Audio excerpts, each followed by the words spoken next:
Hello guys, કેમ છો બધા? મજામાં ને? તો સ્વાગત છે તમારું આજના એક ન્યૂ વ્લોગમાં. હમણાં થોડા દિવસથી વ્લોગ નહોતા આવતા, 4-5 દિવસ જેવું થઈ ગયું છે, કેમ કે હું અને સ્મિત રાજકોટ શિફ્ટ થઈ ગયા છે. સ્મિતને રાજકોટ જોબ મળી ગઈ છે. તો જો અમારી સામે જવા મસ્ત મસ્ત ફ્લેટ છે. કોઈને બુક કરાવવું હોય તો તમારે કરાવી લેજો આમાં. અને જો અમે અહીંયા રહીએ છીએ, ભૂમિ નામનું મારા નામનું જ મકાન છે, મીન્સ મારું નામ લખેલું છે. ચાલો તો આપણે જો અંદર જઈએ. અને જો અંદર છે ને આ બધા વેલનેસ સેન્ટરના બોર્ડ મારેલા હતા, કેમ કે અહીંયા પહેલાં ભાડે આપેલું હતું ને તો એ લોકો હજી લઈ નથી ગયા, હવે લઈ જશે આજકાલમાં જ. અને જો મમ્મી બહાર ગયા હતા તો ત્યાંથી ખારી સોડા લઈ આવ્યા હતા. તો એ કહે કે ચાલ આપણે ટ્રાય કરીએ કે આવી ખારી સોડા આવવા માંડી છે. તો મેં કીધું ચાલો ટ્રાય કરીએ. તો બસ એકદમ શેક કર્યું. અને પછી જો એક તો હોય ગેસવાળી, બરાબર છે, અને આમ શેક કરીએ એટલે કેવું થઈ જાય. અને શેક તો કરવો જ પડે, કેમ કે એમ પડી હોય એટલે મસાલો બધો નીચે વહી ગયો હોય. અને જો આખો ગેસથી ભરાઈ ગયો એટલે ખુલતી જ નથી, કે મેં કેટલી બધી ટ્રાય કરી પણ બોટલ ખુલતી જ નહોતી. જોવો છે ને કેટલી ટ્રાય કરી. મમ્મી કહે કે લાવ હવે આમ જરા કાઢી કરીને પાછી ટ્રાય કરું. પણ જો તમે જોઈ શકો છો કેટલો ગેસ એમાં છે, તો એ ઓપન જ નથી થતી. જો હજી ટ્રાય કરે છે. તો મેં કીધું કે લાવ હું ટ્રાય કરું, પણ એ કહે કે હું પહેલાં ટ્રાય કરી જાઉં. તો થોડીક અમથી આમ ઓપન કરી અને આખો બધો ગેસ કાઢ્યો, પણ તોય ના મેળ પડ્યો. તો કે હવે પ્લેટફોર્મ ઉપર લઈ જાઉં તો ઢોળાય, તો એ ત્યાં જ ઢોળાય. તો કીધું ચાલો વાંધો નહીં. તો એને જરાક ખોલવાની ટ્રાય તો કરી. જો પછી હું પણ ટ્રાય કરતી હતી, પણ ખુલતું જ નહોતું. મેં કીધું હવે થોડીક વાર આ ગેસ નીકળી જાય ને પછી જ ખુલશે, બાકી ત્યાં સુધી હવે આ બોટલ ખુલવાની નથી. તો જો આનો ટેસ્ટ તો સારો હતો. અને ફાઇનલી પછી ઓપન થઈ ગઈ હતી. ને જો બધો મસાલો ઉપર જ આવી ગયો હતો. તો કીધું હવે તું જ ટ્રાય કર. તો એને ટ્રાય કરી, પણ સારી હતી, મજા આવી ગઈ એની. અને આપણે નોર્મલ તો ઓલી જ પીતા હોય, પણ આ આર્ટિફિશિયલ બનાવેલી હતી. તો કીધું કાંઈ વાંધો નહીં, હવે આપણે સારો ટેસ્ટ હતો તો પી લીધી. અને પછી સાંજે ફ્રી થઈ અને હું ને મમ્મી આવી ગયા હતા મેડિકલ સ્ટોર ઉપર. તો ત્યાંથી મમ્મીની જે રેગ્યુલરની દવા હતી એ બધી લેવાની હતી. જો અહીંયા બધી મેડિસિન બધી પેક થઈ ગઈ હતી. અને મમ્મી આ સાઈડ બિલ બનાવવા માટે વહી ગયા હતા. જો મેડિસિન પણ બીજા કાઉન્ટરથી લેવાની અને કેશ કાઉન્ટર પર પહેલાં કેશ દેવાના, અને પછી બિલ લઈએ ત્યારે જ આપણને મેડિસિન આપે. જો તો એ રીતનું અહીંયા આખું એનું કરેલું હતું શેડ્યુલ. અને પછી અમે લોકો ત્યાંથી નીકળી ગયા હતા બહારે. અને જો એટમોસ્ફિયર પણ સરસ હતું, આમ ઠંડી પણ નહોતી અને આમ ગરમી તો હોય જ નહીં અત્યારે. અને જો મસ્ત વાતાવરણ હતું. અને આજે નવું જ મેડિકલ સ્ટોર ખોલ્યું છે, સદભાવના વૃદ્ધાશ્રમ મેડિકલ સ્ટોર. તો જો તમને કોઈને ખબર હોય કે આ રાજકોટમાં ક્યાં છે તો કમેન્ટ કરજો.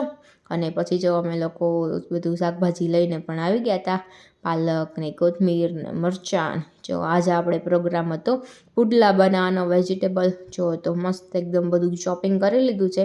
કોથમીર, ડુંગળી, પાલક અને બધું મિક્સ કરી દીધું છે. જુઓ છે ને એકદમ સરસ એવું આપણે બેટર બનાવી લીધું છે. અને હું બેટર બનાવતી હતી ત્યાં મમ્મી બીજું શાકભાજી લાવ્યા હતા, એ ફોલતા હતા. તો જો અહીંયા લીલા વાલ જે આવે ને એ લઈ આવ્યા હતા. તો મમ્મી એ ફોલતા હતા અને મેં બેટર બનાવી લીધું.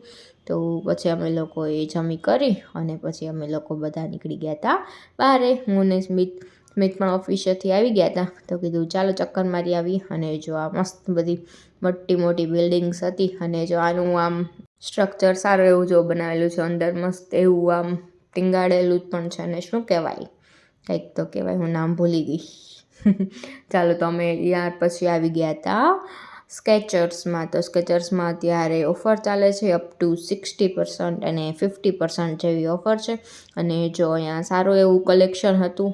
હજી હમણાં નવો જ આ લોકોની શોપ ઓપન થઈ હતી, કેમ કે આ બ્રાન્ડની બીજી જગ્યાએ તો શોપ છે, પણ માધાપર સાઈડ આ ફર્સ્ટ હમણાં જ ઓપન થઈ છે. તો જો કિડ્સ વેરમાં પણ સારું એવું કલેક્શન હતું અને અપ ટુ 50% ઓફ હતું. અને એના બધા આઉટલેટ પર આ જ ઓફર ચાલુ છે. તો જો તમારે કોઈને સ્કેચર્સના શૂઝ કે કાંઈ લેવાનું હોય તો તમે લોકો પહોંચી જાજો. અને જો ત્યાં બધાનું કલેક્શન હતું. જો જેકેટને પણ હતું અને શૂઝને પણ હતું. અને જો હું પણ આવી ગઈ હતી વેડલોગમાં. તો જો બોયઝના માટે પણ સારું એવું કલેક્શન હતું અને ચિલ્ડ્રન્સ વેરમાં તો તમે જોયું ને એકદમ જોરદાર કલેક્શન છે બધું. અને જો બધામાં 50% ઓફ લખેલું છે. જો આ સાઈડ ટી શર્ટ્સ ને એ બધું હતું તો પણ એનું પણ સારું એવું કલેક્શન હતું. પછી અમે લોકો બધું કલેક્શન જોઈ લીધું અને પછી થોડું કોલ આવી ગયો એક, એટલે અમે લોકો ત્યાંથી નીકળી ગયા. કીધું ચાલો આપણે જોઈ લીધું છે કલેક્શન તો પછી આપણે લઈ જશું.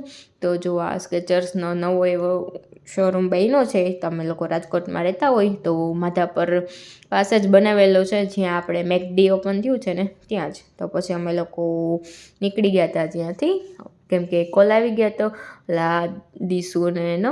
તો અમે લોકો જતા હતા બારે. તો જો અત્યારે કંઈ એટલો ટ્રાફિક પણ હતો નહીં અને જો અહીંયા વેસ્ટ સાઈડ કમિંગ સૂન પણ લખેલું છે તો થોડા ટાઈમમાં અહીંયા વેસ્ટ સાઈડ પણ આવી જશે. અને બાજુમાં ટ્રેન્ડ્સ છે. જો આ સર્કલ આગળ જ છે. આ સર્કલ કયું કહેવાય તમે લોકો કમેન્ટ્સમાં કહેજો મને. અને અમે લોકો ફાઇનલી પહોંચી ગયા હતા રેસકોર્સ રિંગ રે. તો જો ત્યાં દીસુ અને મિલન બે આવી ગયેલા હતા. તો અમને ફોન આવ્યો હતો કે અમે લોકો અહીંયા પહોંચી ગયા છીએ, તમે પણ આવી જાઓ. તો કીધું ચાલો આપણે પણ જઈશું. અને આજે તો હજી ટ્યુઝડે હતો તો પણ એટલો એવો ટ્રાફિક હતો જોઈ લ્યો છે ને. અને પેલી સાઈડ પણ સારો એવો ટ્રાફિક હતો. અને જો અહીંયા અલગ અલગ કાવો મળતો હતો અને ઠંડીમાં આ બધું પીવાની મજા જ છે અલગ આવે. જો અહીંયા હોટ ચોકલેટ ને કોફી ને, અને અહીંયા આવી ગયું હતું બોમ્બે સ્ટાઇલ પાણીપુરી, ભેલ. જો આખા રોડ ઉપર આવી અલગ અલગ કાર્ટ બધી ઊભી હોય છે. જો અહીંયા ખીચું, મકાઈ અને આ જો સ્ટ્રોબેરી લંડનની ઓલી જે વાયરલ સ્ટ્રોબેરી છે, જો અહીંયા પણ એટલો ટ્રાફિક હતો. અને પછી અમે લોકો ફાઇનલી પહોંચી ગયા હતા. જો તો આ બે બેઠા હતા અમારી વેઇટ કરતા હતા અને ડાયરેક્ટ આમ ફોકસ એના ઉપર જ થઈ ગયું. જો તો મિલન તો મોબાઈલ જોવા માંડ્યા હતા અને અમે લોકો ત્યાં બેસી ગયા. જો બધા બેસી ગયા છે અને પછી ઓલા બે શરમાતા હતા. તો જો દીસુ તો આવી ગયા, મિલન હજી એને મોબાઈલ જોઈ રાખે છે. અને ફાઇનલી અમે પણ લઈ આવ્યા હતા આજે સ્ટ્રોબેરી છે લંડનની વાયરલ, તો ચોકલેટ સ્ટ્રોબેરી જે કહેવાય છે એ. તો જો ચાલો કોઈને આ ખાવાની ઈચ્છા થઈ ગઈ હોય તો આવી જતો. નો ટેસ્ટ તો બહુ સરસ હતો. જેને આ ખાવાની ઈચ્છા હતી એને એ લોકો એ ખાધું. અને પછી અમે લોકો ત્યાંથી પણ નીકળી ગયા હતા. અને જોઈ લો પાછળ આમ પણ એટલો જ ટ્રાફિક હતો.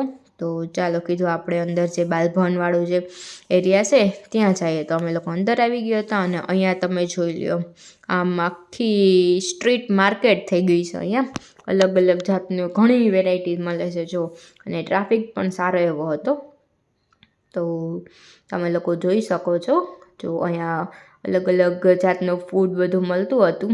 અને ઘણી જગ્યાએ તો સેમ ટુ સેમ પણ બન્યું હતું, પણ તો એ બધા એટલો જ ટ્રાફિક હતો.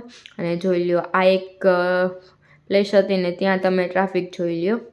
જો તમે લોકોએ આ ટ્રાય કર્યું છે કે નહીં કમેન્ટમાં કરજો. એ કઈ કાર્ટ છે અને એનું નામ શું છે જો તમને લોકોને ખબર હોય. આવેલું છે રેસકોર્સ રિંગ રોડ ઉપર, જે બાલભવનની અંદર એટલે મીન્સ બાલભવનની બારે જ જે એક્ઝેક્ટ જે ઓલી એ સ્ટ્રીટ છે ને ત્યાં આવેલું છે. જો છે ને બધી જગ્યાએ એટલો જ ટ્રાફિક હતો. અને પછી અમે લોકો આવી ગયા હતા ફાઇનલી સૂપ પીવા માટે.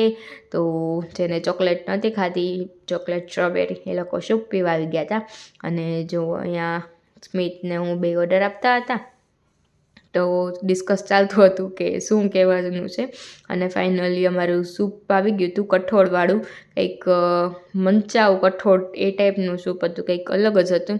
તો કીધું ચાલો આપણે ટ્રાય કરી લઈએ. અને જો મસ્ત એવું હતું.